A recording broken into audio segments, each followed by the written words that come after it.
Scotty Hill, PR to friends and family, has been making lacrosse sticks for decades and has no plans on stopping. My uncle told I learned from my uncle, and he's told me, he says the best wood to get is if you can dry it with the sap still in it, because they don't use you could use the kiln dried stuff, but they take everything right out of it and it's too dry.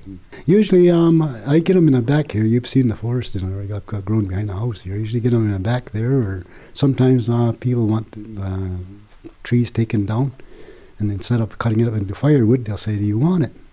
Yeah, I'll take it, sure. So I try taking from there, what I can use, I can take what I can use. And I try not to waste any of the wood anyways. We're not supposed to anyways. But I usually, I burn with wood. So I can take the top for my fire. and usually I pick a tree out that's, what the type of tree, the species I use is called a shagbark hickory.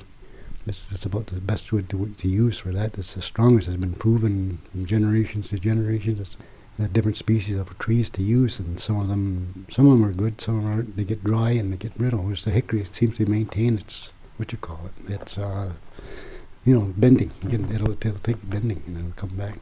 In his workshop on a property in the Six Nations of the Grand River, Scotty makes lacrosse sticks the traditional way, from wood felled, dried, cut and flexed. These sticks can take months to properly dry and bend to the proper feel and strength.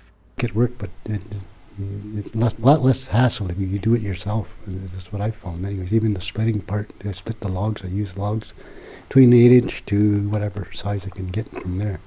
8-inch, like that, to whatever size. And what I noticed is the younger trees are more, they can bend better and easier. They can take more of a beating. Some guys running into them, and the handle just kind of almost bend around them, basically. So it happens, and then it springs back. So it gives you, when you're checking somebody, it gives you that little bit of extra.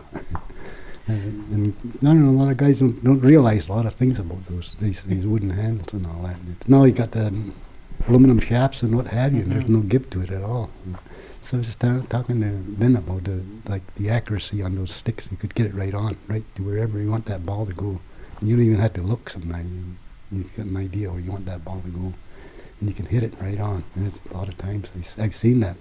Guys put it in holes yay big, just the ball size, and you put it right in there.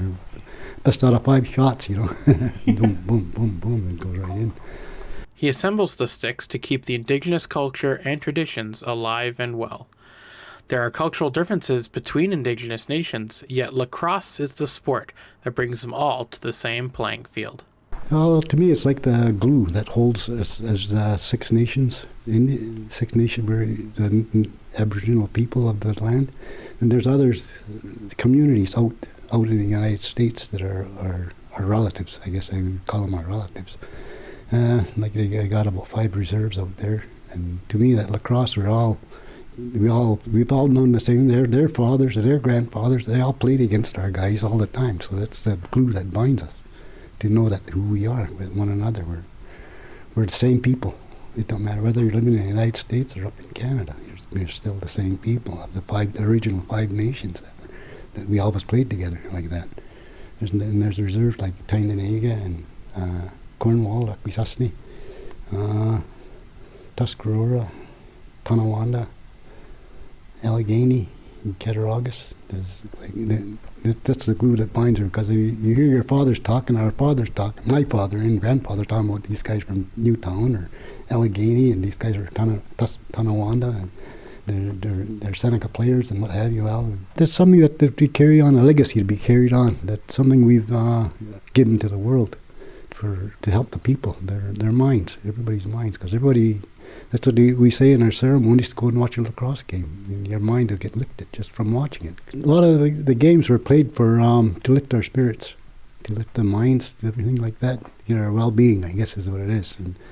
Because a lot of times, like during the winter months, people were suffering from what they call cabin fever. You've heard of that? Well, so there's a lot of people. And in the spring, and the nice weather started coming, everybody's getting excited because they're going to be planting. And then the lacrosse games start. And then the young men start gathering. This would be in the times before the Europeans have arrived. And that was an exciting time for everyone, because it changed the season, warm weather, You don't have to bundle up so much to go outside and all that. And plus, you get to meet everybody. When asked what his favorite style of lacrosse stick was, he just said, The woody. Yeah, I use the woody all the time. I did use the woody anytime, yeah. And the plastic sticks, backyard game or messing around with the kids game, yeah. But a serious game, I usually use a woody. Robert Kabinga, your region this week, Six Nations of the Grand River.